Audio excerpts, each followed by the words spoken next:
Am I the only weirdo who believes that all there is here, now? Whatever it is that exists is what I can observe. If I don't observe it, it does not exist. Of course, we can talk about the ontological nature of I, the observer, and also the ontological nature of what I observe, but still does not negate the fact that if I don't observe it, it does not exist. For example, have you guys heard of the saying that goes along the lines of, if a tree falls in a forest and there's no one around to hear it, does it make a sound?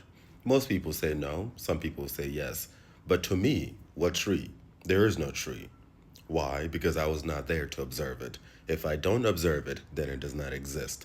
So, meaning that everything else that I don't observe does not exist until I observe them. There's no space. Why would there be? I haven't observed it. Now, I have observed people who claim to observe space. Those people do exist. But the true nature of those people's existence is one that is still very much open to conversations. Perhaps the nature of their existence is me watching them on something that my mind understands as a television or the internet or social media, but those people don't exist in concrete form where I can touch them by my form acknowledging the existence of their form by touching their form.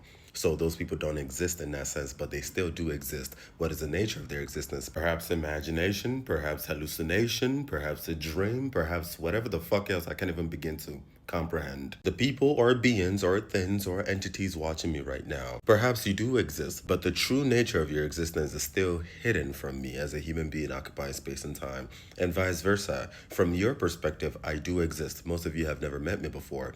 All you know is that I'm a person on social media who has a lot to say, but you don't know the true nature of my existence. Perhaps an alien, an animal, AI, figment of your imagination, whatever the fuck. There's a famous German philosopher by name Immanuel Kant who argued that humans lack the ability to perceive actual reality for what it is. He calls that actual reality noumenon and says that what humans have the ability to perceive is phenomenon. So my perception of anything, including a cell phone, is phenomenon. Your perception of me is also phenomenological in nature. Humans do not have the ability to perceive noumena, the true ontological nature of being itself. This is essentially what the Bible tried to explain when the Bible talks about humans being fallen from grace. We have been demoted from our true natural being that God created in the Garden of Eden and said it was good. This topic is much deeper than this 3 minutes I'm trying to squeeze it into, Chad. But if you're somebody who is interested in talking about the illusion of reality,